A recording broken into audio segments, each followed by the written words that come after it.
సముద్రమంత ప్రేమ ముత్యమంత మనసు ఎలాగ దాగి ఉంటుంది లోపల. ఆకాశమంత ప్రణయం చుక్కలాంటి హృదయం ఇలాగ బయట పడుతోంది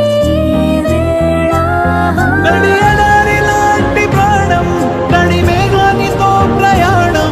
ఇక నా నుంచి నిన్ను నీ నుంచి నన్ను తెంచలేదు లోకం. జల జల జలపాతం నువ్వు, సెల సెల సెల ఏరుని నేను. సెల సెల నువ్వు తాకితే నన్ను పొంగే వరదైపోతాను.